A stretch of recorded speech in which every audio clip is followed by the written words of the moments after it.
Hey guys, Trey here with ExtremeTerrain.com. Today we're taking a look at the rivet style fender flares for the 1997 through 2006 Jeep Wrangler TJs, but not including the Sport models. These are an excellent option for Jeep owners who want a more aggressive look while adding some practical benefits like tire coverage and protection for the body. Especially if you have some tire poke and want to make sure that the wider stance doesn't throw rocks and debris into your body, causing damage and chipping of the paint.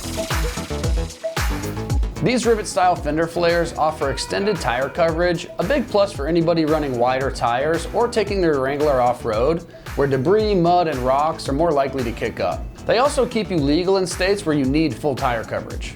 With the rivet style design and the matte black finish, these flares give your Wrangler a rugged, off-road ready look. They reuse your stock marker lights so you won't have to do any extra wiring.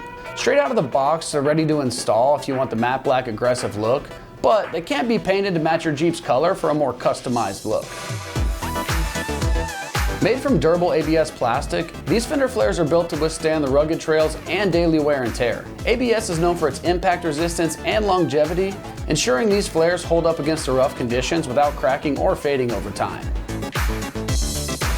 As far as pricing goes on these flares, they come in the mid $100 range, making these a great value for Jeep owners looking for style, extra protection, and utility without the higher price tag of some of the other options out there. Installation is going to be rated 1 out of 3 wrenches on the difficulty scale and should only take you 2 hours to get all 4 fenders on. With these flares using the factory mounting points, there's minimal drilling required, making it a very simple process. You're going to want to have a drill, a ratchet and a socket set, a short extension, a screwdriver set, a trim removal tool, and some needle nose pliers. Now let's check out an install video from one of our ExtremeTerrain.com customers and see exactly how these go on your Jeep. So the first thing you're going to want to do is remove your indicator light, which should for the most part just pop right out. And then there is a Phillips head screwdriver right there that you'll need to remove in order to take out the reflector housing, which you'll need to replace into the new fender flares.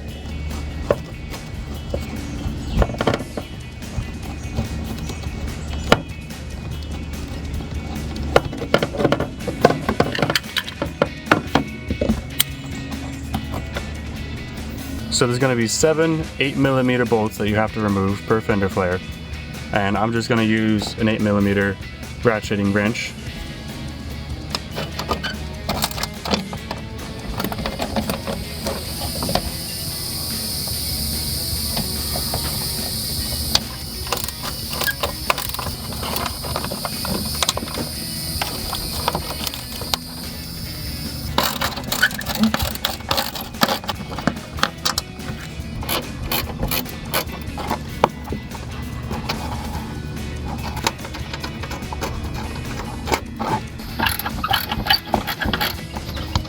Thank you.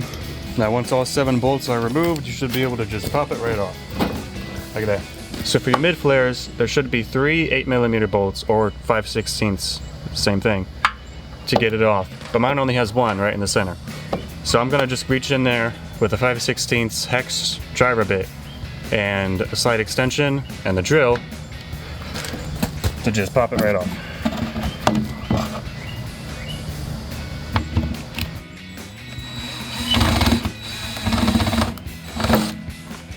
Now for the rear, there should be 7 8mm bolts or 5/16 of an inch.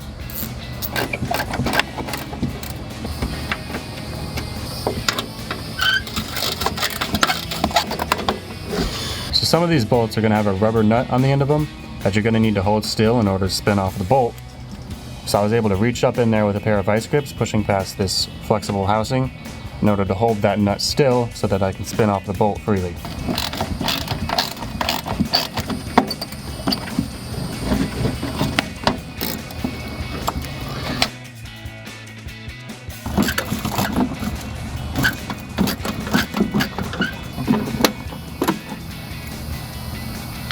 Max, are you gonna spin too?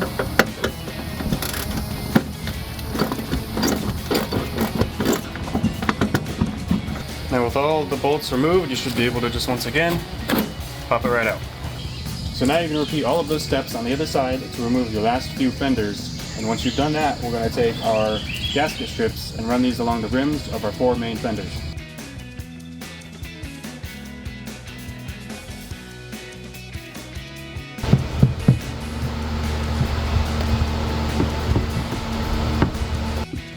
And any excess material you have, you can just cut off. So these are the bolts, and it's going to come with its own Allen key. And each bolt is going to have a washer with 2 rubber bushings and a nut on the end.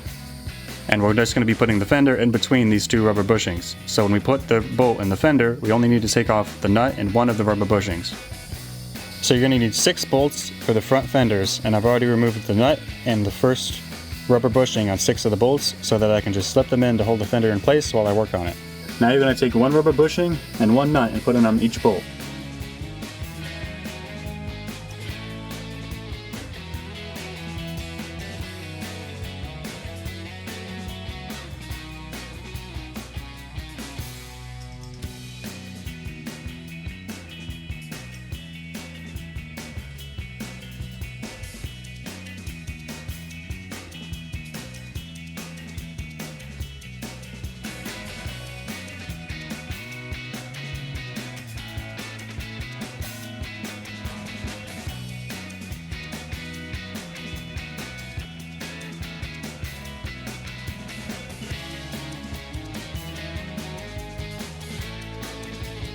These 2 bolts on the back of the fender won't need a bushing or a nut because they're threading straight into the wall of the Jeep.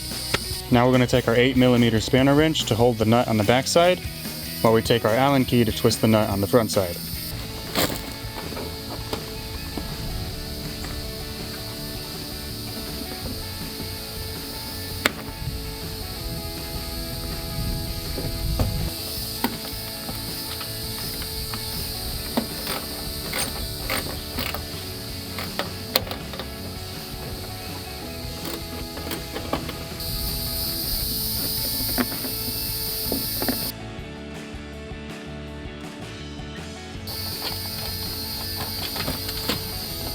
Now to put the indicator housings back in, it's going to be the same way that they came off.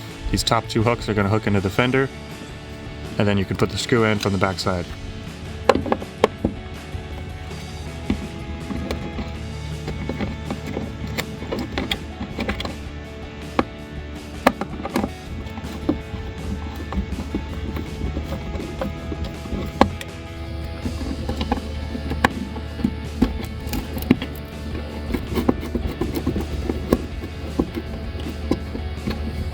The rear fender would be pretty much the same as the front fender, except the rear is going to take 8 bolts instead of 6.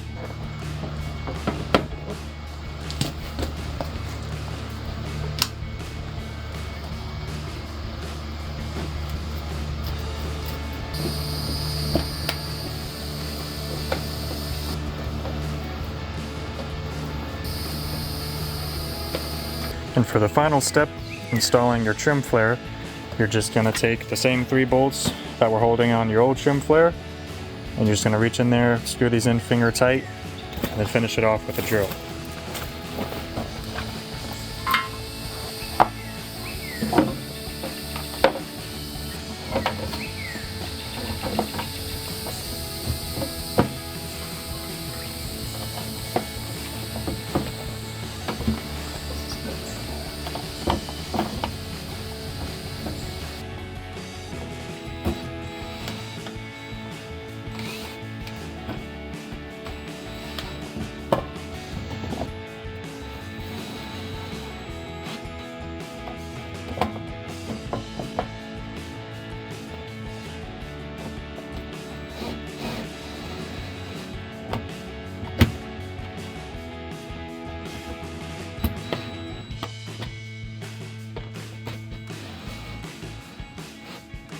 Well, that's going to wrap it up for our review and install the rivet style fender flares for the 1997 through 2006 Jeep Wrangler TJs. And for all things Jeep, keep it right here at ExtremeTerrain.com.